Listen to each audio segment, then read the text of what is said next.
3 years from now, if the agencies were spending roughly like 60 million a year, both human media, adspend.com in my case, so double that. I think they made from that one, like $500,000. They were like super happy. I was like, great, I'm going to pat myself on the back. I was just being lazy. Lee and I, we charged like anywhere from 20 to 25K for like a VSL project.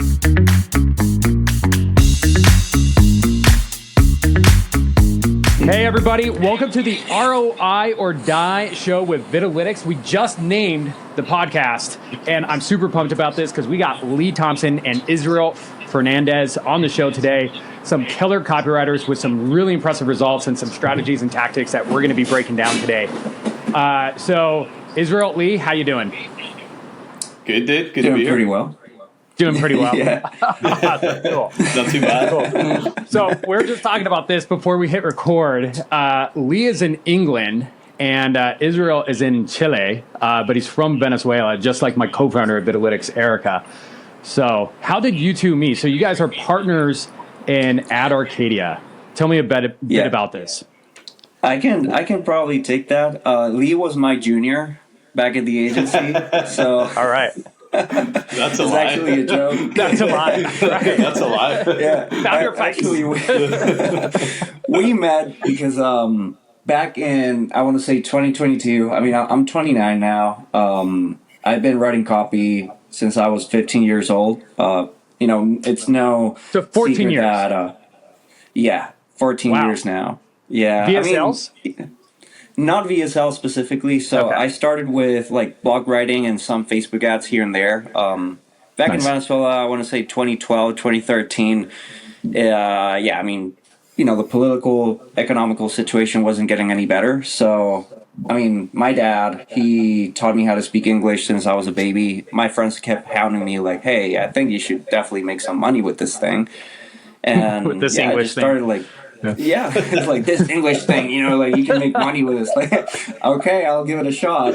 One thing led to another. I ended up on Freelancers.com. Before Upwork became like a big thing, it was named something else, and I was there too, charging like $10 for something like that, right? Yeah. It was like $10 for a blog post, and that's how I got into like writing overall. But back in 2020 with the pandemic, I got into DR marketing, and in 2022, I actually sent a cold email to Human Media, which is where Lee was copy chief. I remember the subject line saying something like, you guys ruined my career. And they were like, what the hell? So I promised to run naked down the street if they gave me an internship in hopes of getting a job. That's 100%. I got the job. Yeah. I didn't have to run naked down the street, though. They keep saying, like, hey. It was brought up continuously for about the next 12 months. It was like, you still owe us a run down the street in the nip. So you weaseled out of the nude streaking. All right, but you got the internship. All right. Yeah. And this is what, 2020? That's right. That's 2022. And then, like 6 months later, I was senior copywriter. By the end of the year, Lee and I were like co-chiefing the agency. That's basically how we met. Like, Lee was my first ever copy chief. So Nice. All right. Yeah. And then y'all decided to go out on your own? You defected from the agency? Well, we probably worked, from that point, we worked together for like another 3 years. As I moved more towards a CMO role and started taking over internal market, and Israel started taking over the agency stuff. And then the agency merged with another agency, and we were both copy chief at a much bigger agency for a long time. So we worked together in agency environment for like, it must have been over 3 years, Israel, almost 3 years, wasn't it? Yep. Yeah, around that. Gotcha. Before we finally decided to leave. Gotcha. So that was recent, if I'm doing the math in my head right. So you recently left and started Ad Arcadia. Is that right? Yeah. Awesome. Cool. And then tell me about your company. Is it just you two? Do you have a team? What's the divide of duties? It's just us two, so it is, because it technically only just started, so we have, and like a lot of the stuff that we're really doing, we're taking on project work, consulting work, so it's mainly just stuff that we handle between us, you know what I mean? Because we typically only take stuff that we are capable of doing. We don't really tend to handle some of the minor stuff that we would probably need team members for yet. Anyway, Sure. Yeah, at the minute, just us. Gotcha. Yeah. Cool. So Lee, I heard that you are a badass conversion rate optimizer, but you're both copywriters. So what type of services are you doing? What are your individual kind of superpowers? Yeah. Israel, do you want to go first with your VSL magic? Yeah. I mean, like I said, ever since let's say we left the agency world, we were more, let's say, pushed into, using all that knowledge that we got on over the years, working with bigger companies under the agency umbrella and basically just providing the service on our own. It was not like I don't want to even say like it was like a sudden move or it was a tough thing to pull off, because, surprise, cats out of the bag, like every agency copywriter has their own clients on the side. That's just how it works. And over the years, right, I was doing VSLs for big brands anyway. Well, hopefully not, right? But over the years, I was just doing the same thing that I'm doing right now, just on a lower scale. Back with the Pumper program was one of them. The value teaming thing with Patrick Bet-David. It was like a big compound of things. Like many opportunities just came out of the agency world, but yeah. Those weren't agency clients. Those were your side hustle clients. There's definitely a mix, right? Like, for example, the Pumper program thing, that just came organically. That was under my name. Nice. Things like, we just landed him as a user. Oh, wow. Oh, amazing. Yeah. Let's go. Yeah, I don't know if I'm allowed to say their numbers, but before I met them, I just kind of like heard like the numbers they were putting up, and really impressive company. Mm-hmm. Oh, yeah. Like, that was the one thing that, made my eyes glow. Like, all right, you guys are really into VSLs? Like, I'm your guy. I may do it for free. Obviously, I charge, but but yeah. I mean, it was a mix between both. Personally, I've always been more like a visual type of guy, like a visual learner. I've always been into video marketing. My first real approach to that was working with adspin.com as their copy chief. It was mainly YouTube ads, book of call funnels. So it just really pushed me to own that creative direction portion of direct response, right? Not just writing the script, but actually owning the process. And, hey, show this, show that. Help the client record the VSL or the ad. I'm more that type of guy. When we work in tandem with Lee, he focuses on the CRO aspect. Like whenever it's a VSL, I own like the script and the visuals and all that. Obviously, Lee helps me with just making sure that I'm not just trying to get too smart, right? Like just cheap is my work every now and then. So, but yeah, that's basically what I do. It's VSLs, or what I really enjoy doing is VSLs, creative direction, and a little bit of CRO here and there. Like I really like that too. I just got to recognize that Lee is better at that, and we just work better together. So. Yeah. So you're talking, when you talk about visuals and creative direction, you're talking about producing like a video sales letter, like the entire thing, not just the script. Correct. Okay. Yeah. Wow, that's really cool. That's kind of unique for copywriters that I've met. Most will just kind of be like, here's your script, good luck. But to actually kind of like get in there into the production and stuff. Yeah, it's great. And then, so Lee, why would you say that you're better at CRO, or like what makes you great at CRO? Right, yeah, Lee, so tell us. Yeah, so like before I get into copyright, it's going to sound kind of counterintuitive. Like I was a mechanical engineer beforehand, which is typically too. So hold on. Some of the best marketers I know were mechanical engineers, including one of my best friends, Andrew Contreras, that's like sold like multiple 9 figures. Yeah, I think Joel Irway was also a mechanical engineer. Yeah, so I kind of find myself, when I started working at an agency and stuff, like it kind of merged together in that way, because we dealt with so many accounts at one time, and typically it was always the approach of just writing ads over and over and over again. And I started to kind of get like very frustrated with it, because I could see that there was bigger issues, whether it was downstream in the funnel, whether it's with the economics, and just the math just wouldn't work out behind what we were trying to do. And I started kind of diving into that really off my own free bat, if that kind of makes sense, and trying to figure it out on my own. And you kind of had to approach it out like the describe it as like, it's almost like guerrilla CRO, which is like, we don't have fancy split testing software here. We don't have a whole lot of time, and we don't have a whole lot of resources, and we're spending $5,000 a day. How can we kind of fix this fast?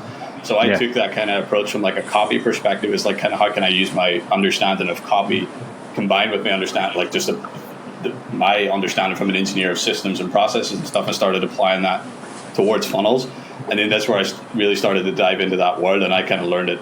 Like I say, I call it guerrilla CRO, because it's not like I've done CRO courses before from like CXL and some of the bigger brands out there, but I find it very hard to apply like a lot of that stuff when you're working in an agency environment with businesses that are maybe making $100,000 a month, you know, and they don't have a massive budget, a massive team, a whole lot of resources to like apply to these, like run these massive split tests. So it kind of became like, how do we fix it now?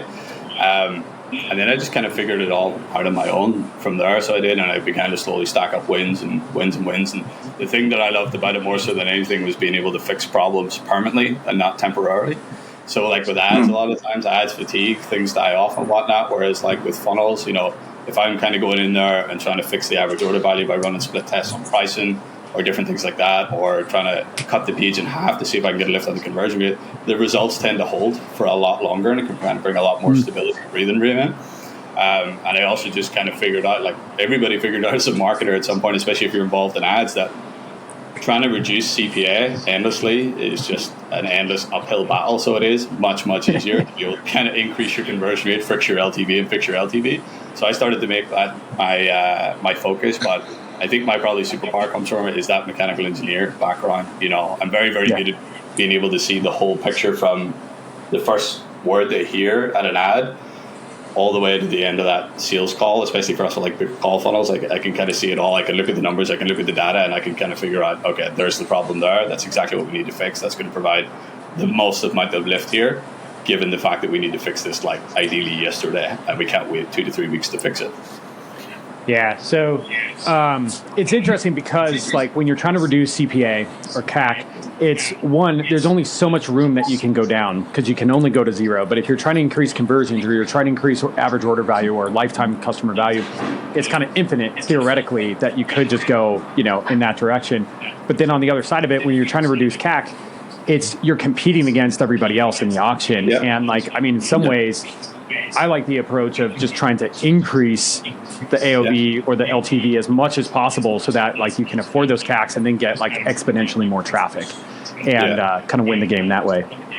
I think that's where like Israel and I work pretty well together, because if like somebody were to come to us with a potential problem, he looks at it from like, how can I make these ads better? How can I make this VSL better? How can I increase these conversions? And I'm like, what kind of upsell can we add on? Can we double the price of the upsell? Can we add another upsell? Do we do a downsell? You know, that's my like immediate focus. And then between those two, like working in tandem, we tend to really get pretty good results. So we're going to talk about all those results in a minute, but I want to ask, do you get into the statistics of split testing and like kind of like that type of stuff a whole lot?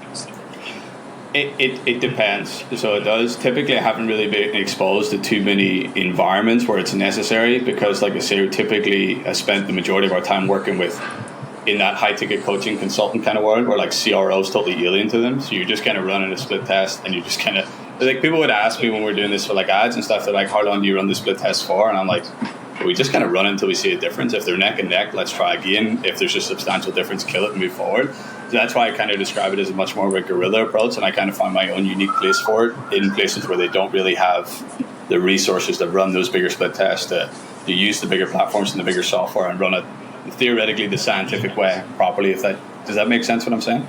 No. What is guerrilla split testing compared to like big boy split testing? Is that what you're saying? Yeah, well, so like when I first learned about CRO and split testing, like I said, it was from like CXL and stuff, and I'm kind of going in and they're running, let's just say, you know, they're maybe, let's just say it's a very big e-commerce website or whatever it is, and they're getting 100,000, 200, 300,000 visitors a day, all organically, okay? They would do a lot of what I would call micro testing, and micro testing typically only translates at macro volume. A lot of the times with the accounts that we're dealing with and the things that I've done in the past, you're typically running micro volume. So you need macro split test, and you need to take a much more guerrilla approach. So like if I look at something, like I'm not going to be like, I wonder if we change the button color. I wonder if we change the background color. I'm not going to look at anything micro. I'm like, how do I change the macro things here? So I kind of learned this very foundational understanding of like, when you're maybe spending $1,000, $2,000, $3,000 a day on ads, like what are the macro factors here at play? And then how can I figure out how to test those to get the lifts that we need? Does that kind of explain more? Yeah, so totally. You're looking for high impact split tests that are going to make a difference, so you don't have to wait forever for the results to come in. Which I've also heard this, that if a split test runs for too long, then it's invalid. Do you agree? Do you know? Yeah, pretty much. I would say it's probably invalid. Like a lot of the times, if I'm taking that macro approach, okay, if I'm running a split test, let's just say on an opt-in page, and even 3, 4, 5 days go by and they're neck and neck, I'm like, there's no point letting this run any longer just to conclude that they're both neck and neck, because I wasn't looking for a 10% or a 20% increase. I need like a 40, 50, 60, ideally closer to 100% increase. So there's no point in me concluding that and trying to like incrementally like make these marginal improvements over time, because typically the environments that I have found myself in, or Israel find myself in, is an environment of, we're spending $2,000 a day here. We've got a live event coming up in 3 weeks. Our CPA is double what it's supposed to be. What can we do today to fix this? You know, changing button colors is not going to cut it. You know what I mean? Micro stuff is not going to do it. You know, and I've got some like interesting examples where like I have went up against people who would have took that more micro approach, and I typically have a field day with it because they're trying to look for these incremental improvements. I'm swinging for the fences, knowing that I don't really have nothing to lose here, because I'm probably at bare minimum going to fall in line with them, or I'm probably going to win pretty big. Gotcha. So I have like so many questions about split testing. The reason I got into tech over a decade ago is that I was building my own split testing software, like in-house. Do you ever get into like server-side split testing or client-side? Do you have an opinion on that?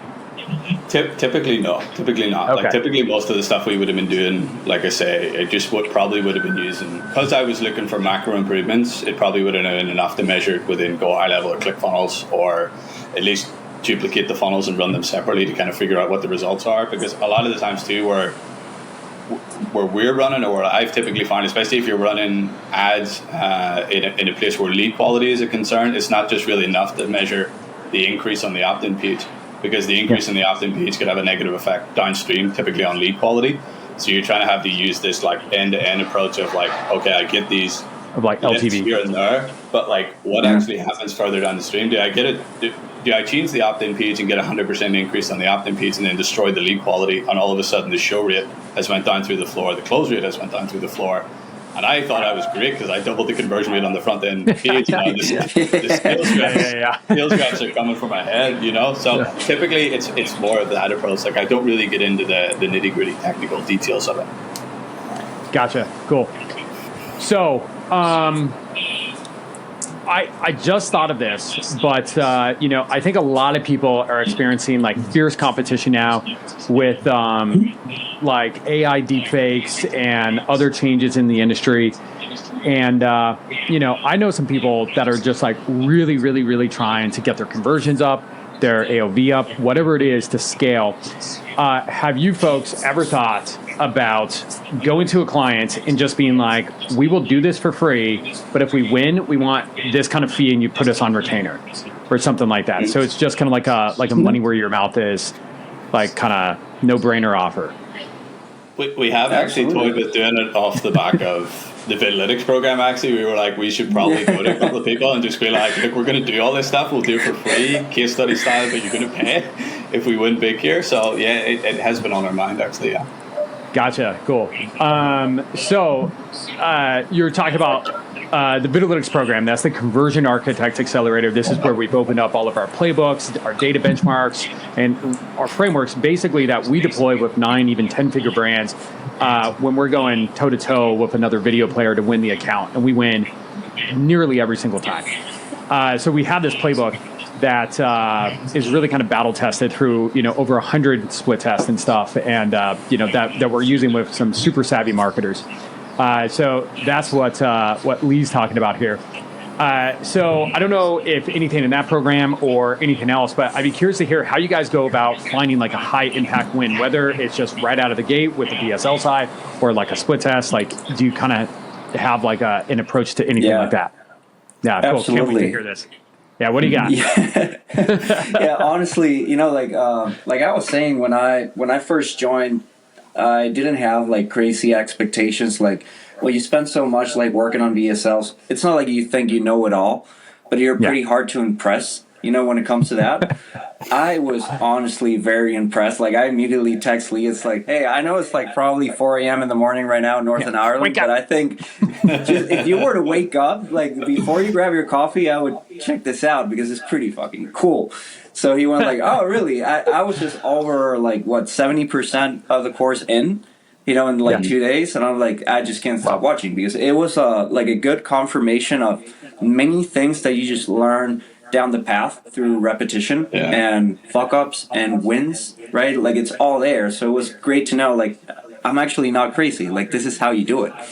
So the way that I usually approach like auditing an account to get like my first, let's call it like big win, is just auditing, let's say, play rates, right? Like, a lot of VSLs, especially like in supplements, like I'm mostly interested in like health offers and BizUp. They run ad straight to VSL page, right? Sure. So there's a lot of things that may influence play rates outside of the page and like thumbnail and stuff like that, like overall ad messaging. But starting from the fact that we say like we're doing the right thing on the ad, when someone lands on the page, the first thing I look at is, all right, page setup. Like, is the page too crowded? And could that be impacting like play rates? If the page is well structured, then I immediately just go and ask for like, hey, can you give me access to Wistia or Vitalytics in that case, right? With Wistia, I've always had like friction trying to find these metrics, honestly, especially with Vimeo. I always go like, guys, just go to Vitalytics if you can. Like, it's just going to make my work easier. And then I just go in, start looking for like, unmute rates, play rates, and that's usually where the whole thing begins, right? If not enough people are actually consuming or starting to consume the content, your cost per click is almost irrelevant. Your cost per lead is almost irrelevant because your real cost per lead begins when someone starts watching the video, because the VSL is the star of the show, right? So they just get bloated with like, vanity metrics, as we love to call them. Oh, but my cost per click is just too so low. Like, we can scale this to the moon. It's like, yeah, dude, but like your play rate is like 10%. You're literally setting your money on fire. It makes no sense. So that's like the first lever. It was cool to know, like, usually straight from ad to VSL page, that benchmark of like 40, 30 something percent play rates, that's fine. On mute rate, if you have like autoplay, of course. But then it's like drop-offs, right? Like something that you were explaining in the course, I immediately just try to map out, where do I start losing 50% of my viewers? If it's happening too soon, I just need a new lead. If it's happening before, let's say, the mechanism, again, I need a better lead because nobody's really getting the how of the VSL. Ingredients, if it was a supplement.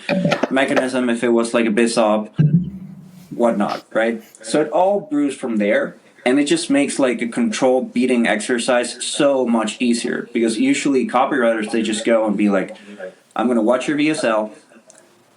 I'm biased because I won the money. I'm just going to tell you it's crap, especially if I have like conversion rate data, right? It's not converting as far as it could. I'm just going to try and redo the whole thing because it's going to be better. What if, and hear me guys out here, what if you stop scamming your clients and actually point them out to what actually needs to be fixed, right? Because it also creates that good synergy with, the client. Like, hey, I can actually fix what's broken, and afterwards we can keep testing. Because guess what? Like, the VSL can always be better, but it's going to be way easier to do that if we have the right data. Vitalytics gives you that. In my case, it's been really a nice experience, and overall with the course, like, it just gave me that good cookie. Like, hey, great, I'm not crazy. This is how it should be done, and the track record basically supports that statement. So, yeah. Yeah, it's kind of like the same, like with the client. It's like, do you care how much I work, or do you care how much money you make? Do you care about the outcomes or the inputs? So yeah, that's really powerful. I was actually looking this up because we just got some new data. We're constantly refining this stuff with our director of business intelligence, which is like a PhD statistician that just combs through all of our data, which is like billions of plays, several $1 billion in sales from all the videos on Vitalytics. but we were looking at smart autoplay, unmute rates versus click to play rates, because it's kind of this argument: should you use a thumbnail or autoplay? And the autoplay wins by about 18% when you look at those two different metrics. So, yeah. The one that's lagging behind because it's a new feature of ours is video thumbnails. It has a lower unmute rate, but it's essentially like an autoplay, but it's like a custom video that you upload there. So it can be anything that you want. So it's kind of like the best of both worlds because it's autoplaying. It looks like the video's just starting. They want to unmute it, but you can have explosions and, whatever kind of stuff that you want to grab attention. So that is where I would put a lot of testing if I was trying to optimize that metric. The one thing I would like to point out for anybody that isn't using Vitalytics, sure. I've probably dealt with like 200 plus VSL book a call funnels, and I did not know with Vitalytics that you drag the UTM parameters in and pretty much see your watch times, engagement rates, and everything right from campaigns, ad sets, and ads all the way through into Vitalytics into watch times and track. I could not believe that was a feature. I literally have probably over the last 3 or 4 years between consultant, chief and work, agency work, it would run hundreds, and I could not believe that. And I was slapping myself in the face. I was like, if I would have known this or been able to use this, I think of so many times I would have been able to figure certain things out that I was struggling to figure out. I was because I'm maybe some of these ads are dragging in per lead quality, maybe some of these ones are doing better, whatever, but you can't really see that performance downstream, and other than they booked this amount of calls and this was the overall lead to call rate, so I definitely think that's something that's really fascinating and a lot of other people should probably know about, especially too for people that are running ads that maybe encompass multiple different avatars. So one of the main ones I thought about was it ran a lot of ad spend for a big client for the last year with another partner of mine or a previous partner of mine, and we were spending $8,000 a day running an offer that was specifically for 3 avatars, which is consultants, agency owners, a lot of people advertise in that market. And we always suspected that one was the forerunner, but it took a lot of time to figure that out. We were right, but I was if we would have been able to do that with Vitalytics via separating the campaigns and the ad sets based on the subsets of the demographic, we probably would have been able to see that by the engagement rate, the play rates, and the overall conversion rate through the back to the front. So if that's definitely one thing I would love to highlight about it that I just thought was phenomenal. And I can't believe a lot of other people aren't doing it or don't know about it. Yeah, absolutely. I mean, not all traffic is created equal. I remember back in the day, so I got into direct response 16 years ago with a supplement offer of my own. And I had 2 ads that were identical on GDN, Google Display Network. And they had this same exact click-through rate. But then, in the beginning, I was all right, they're equal, they're great. But then, later, I actually looked at the conversion rate and the average order value and, the revenue per click. And one of them outperformed the other one by a factor of 2x. So it was twice as good as the first one. And it was just oh, wow, this is easy, kill the loser. But, it's easy to kind of think this stuff. And a lot of people kind of do that with their approach to just any type of marketing where they think all leads are created equal, all clicks are created equal, and they're not, and the devil's in the details, or as we say at Vitalytics, you want to find the pockets of profitability. Where are those little veins where you can cut out the waste? So I could geek out on that for a while. Yeah. But I will not. But I do want to ask, all right, so Pampa program, Patrick Beck David, let's see, bad marketing. I'm trying to think of some of the other kind of clients and offers that you folks have worked on. Hold on, let me pull it up here. All right. So adspin.com, bad marketing, Hemin Media, Pampa Method, Gary Brecka, Echo Water. All right, so I'm not doing a really good job of rattling this off. ClickFunnels, ClickFunnels Corporate. So not just somebody using ClickFunnels. You actually work for ClickFunnels, the company. No. So back at the agency that we both worked at, where we were chiefing and stuff, Human Media, they ran not all of ClickFunnels traffic. They had probably 2 agencies. I think it was a big chunk. Yeah. we had a big chunk of it. I think at one point we had the lion's share of it, but we would have done all the offers for like Toonly, Doodly, Boomly, like their suite of products and stuff, the software products alongside that. So yeah, we had a good stab at running some of the ClickFunnels stuff for a long time too. How much traffic is that? Can you give us an idea? That was crazy though. Yeah. Like some of the offers, like standalone, would have been spending the guts of $10,000 plus a day on Meta and YouTube. Some of them maybe even more than that. So they would have it was high volume traffic. So yeah, that's fantastic. So whenever I meet a copywriter, one of the first questions I ask is like, what is your lifetime revenue that your copy's generated? Just to kind of like get a feel. And before I say more, I'll say it. So do y'all have a number that you can speak to for that, individually or combined? We can do a guesstimate. Like if we just consider, let's start from 2022, right? Like, my biggest breakthrough, I would say it's been at least 500 million. Like we're talking about like big companies. Just from your copy or combined, but just from copy. Well, if you look at it this way, because I don't theoretically know the answer, but we both worked alongside an agency for 3 years that spent $5 million a month combined on client accounts every single month. So that's $60 million a year for 3 years on the trot, which so that's 180. Yeah. So like a 3x. Yeah, 3x for us, 5 half a bill. And then go to another year and a half to 2 years at another agency that was spending $10 million a month combined across probably 100 plus accounts, that your chief and staff, and like all of a sudden you start to run into like ridiculous numbers, and we were at the tip of the spear for pretty much all of that throughout that time. Got it. So that so that was kind of my next question is like, all right, so like you saw this stuff, you touched it maybe, but like how much of it were you actually doing? Was it just like, oh hey, I was aware of this, or I was actually working on it that generated all of that?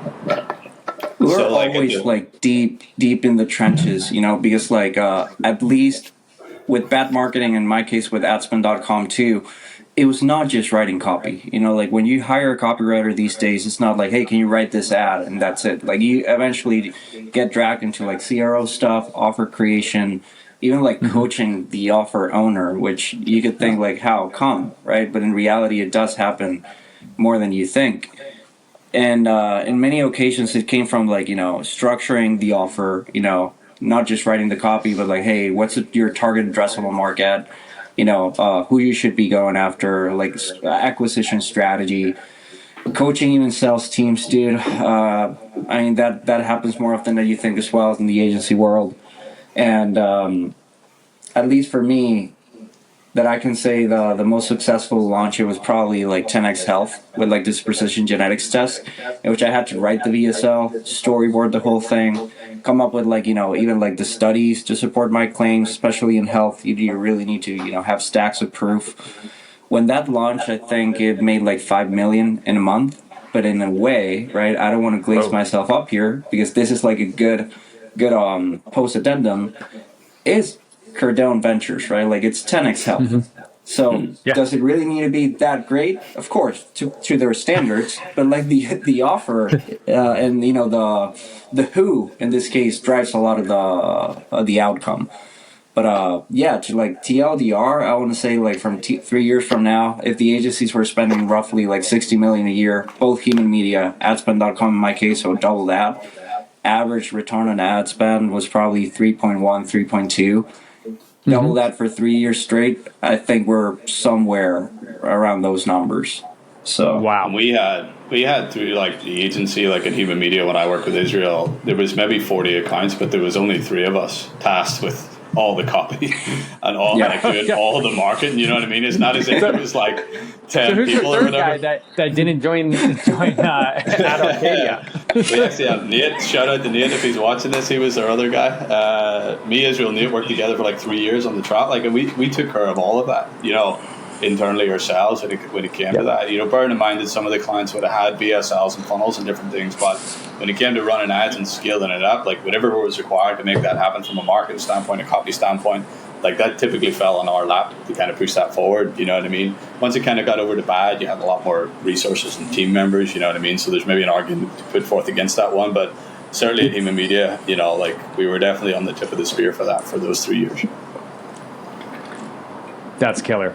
Awesome. So let's talk about one of your biggest wins. I think you have something to talk about Tower Dental. Tell me about this. What is so sexy about this case study that you want to talk about? Oh, it's a big one. Tower Leadership. Sure. Excuse me. Yeah. Yeah, I mean, the offer in and of itself, like they have been selling $97 webinars, let's say like every quarter since 2020, something like that. And it's funny because it was my first ever account when I started working with Lee. They were aiming for like 100 ticket sales. By the end of, let's say, the month and a half cycle, we were launching for like live ticket sales. But on the back end, they were selling high ticket.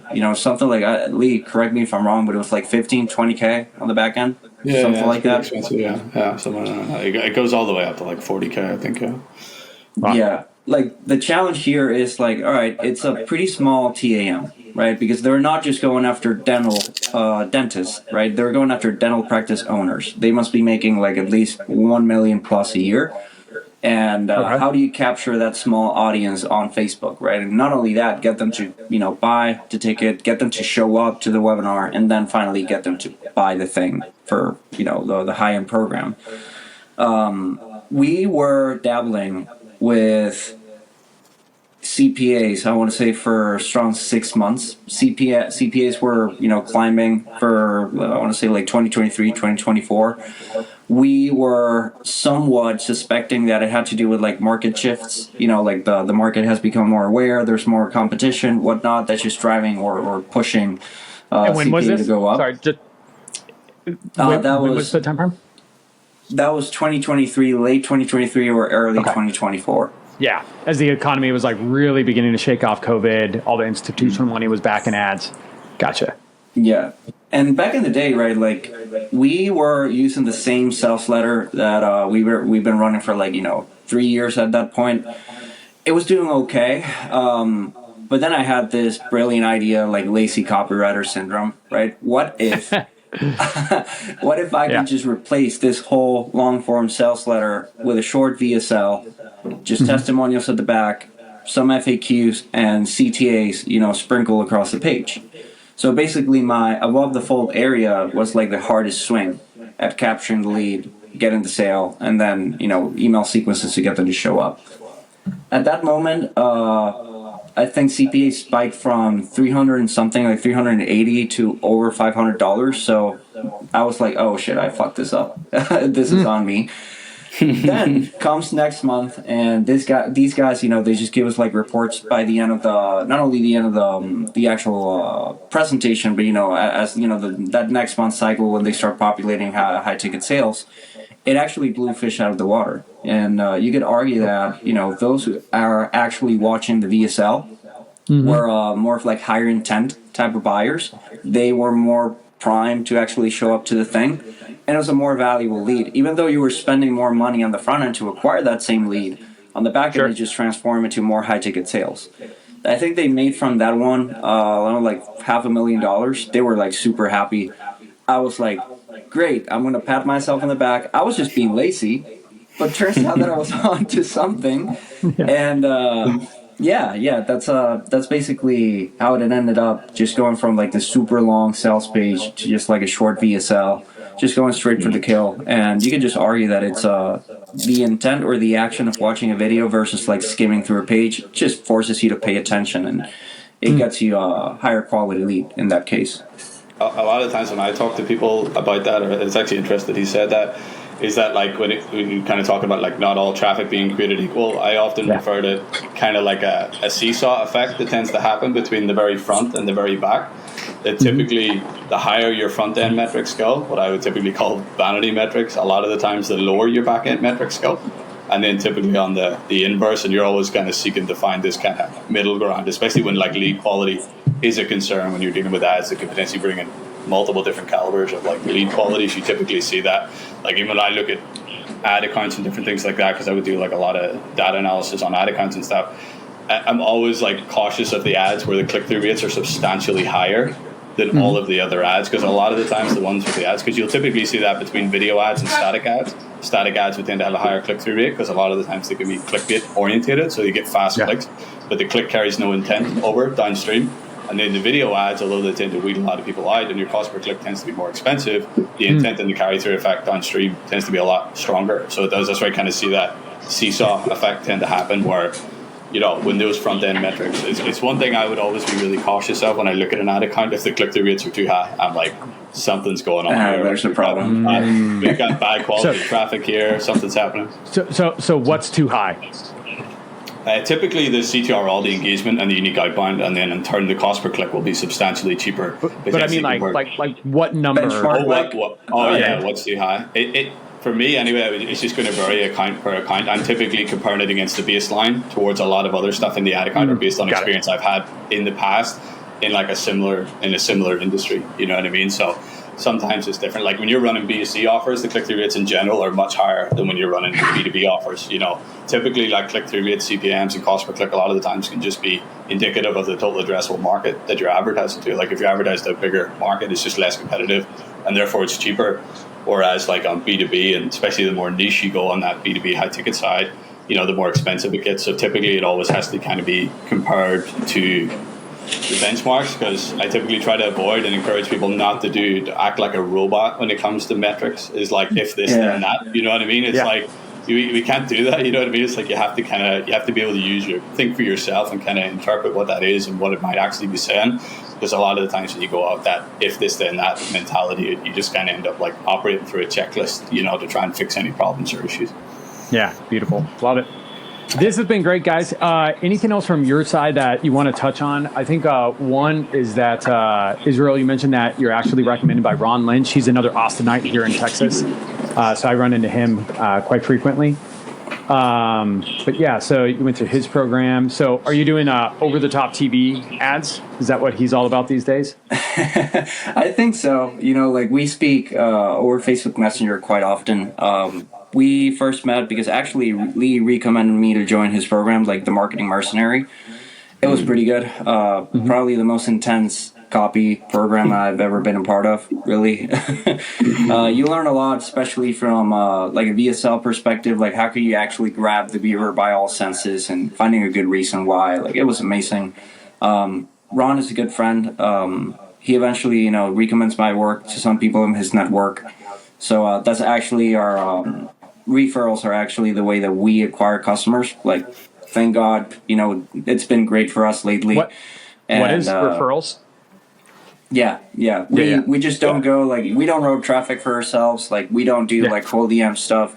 That's why I say, like, we've been, let's say the marketing gods have been very kind to us in that sense. Like, reputation just, you know, comes up front. And, Ron Lynch, I would say he vouches for Lee, too. We have an overall great relationship. And, he's like an uncle, right? Like he likes to be called like Uncle Ron. So Uncle Ron, yeah. And then, of course, on the lead side, we've been, through the Conversion Architect Accelerator, we've been able to get you in front of some clients. I hear that's gone well, but anything you want to say about it?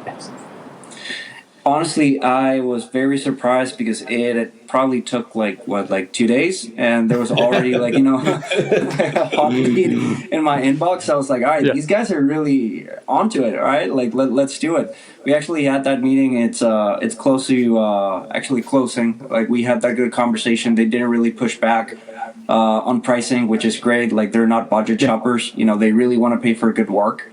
And I'm not sure if I can, you know, name the client. I don't either. So, NDA purposes. But they're in the biohacking space. I think they have some physical products, like an event, like well-known global company.